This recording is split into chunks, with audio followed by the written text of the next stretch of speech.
Salut, je suis le professeur. Aujourd'hui, on va parler d'un livre, Le Miracle Spinoza de Frédéric Lenoir. Pour quelqu'un qui ne connaît pas Spinoza comme moi, j'ai pu avoir une meilleure vision d'ensemble du personnage. Il y a vraiment des ondes positives dans ce bouquin, c'est pour ça que j'ai bien aimé le lire. Donc Spinoza, c'est un juif, il était banni de la communauté juive pour ses idées, parce que c'était quelqu'un qui était animé par la raison. Et donc il a fait une longue critique sur toutes les religions, et notamment la religion juive. Et il s'est fait bien sûr bannir pour ça, il s'est fait critiquer pour ça, parce qu'il a des opinions très dures. Donc voilà, c'est intéressant. Et Spinoza, effectivement, je me retrouve énormément dans sa philosophie. Pour s'approcher de la vérité, c'est d'essayer de comprendre les choses, d'aller comprendre la cause des causes, pour pouvoir donner ensuite une conclusion, en tout cas s'approcher de la vérité. Et ce qui est intéressant de voir, au tout début du livre, ce qu'ils expliquent, c'est que c'est ses souffrances qui l'ont incité à faire tout ça, en fait. C'est qu'il a eu pas mal de deuil. Il était amoureux d'une femme qui, elle, a choisi un autre homme, qui était plus riche et qui était converti en fait au christianisme. Dans cette souffrance, à la fois amoureuse, affective, a décidé de partir à la campagne et se consacrer uniquement à la philosophie. Ce qui est intéressant de voir, c'est que la souffrance est souvent le point de départ à une réflexion, à un changement dans une vie.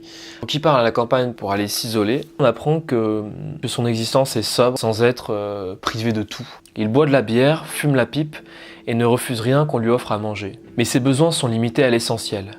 Se garder en bonne santé et travailler au calme dans un endroit apaisant. Il incarne parfaitement l'idéal du sage épicurien. Satisfaire ses besoins nécessaires et non superflus, préférer la qualité de ses mets et ses boissons à leur quantité, fréquenter quelques bons amis pour échanger des idées profondes dans un beau jardin.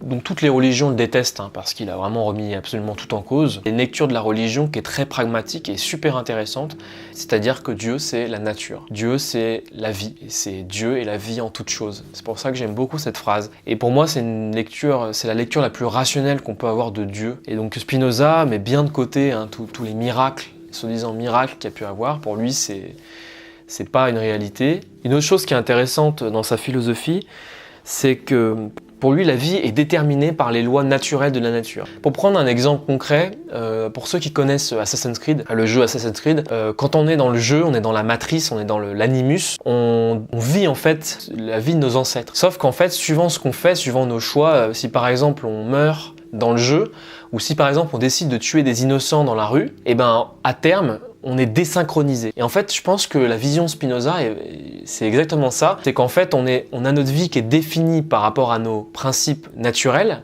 Et c'est à nous de savoir ce qui est bon pour nous pour bien vivre et aller vers ce destin. Mais si on ne fait pas ce qui a été fait, ce qui doit être fait, si on ne fait pas ce qui doit être fait, si on n'est pas aligné à notre nature profonde et à ce qui nous fait du bien, on est désynchronisé par rapport à notre vie.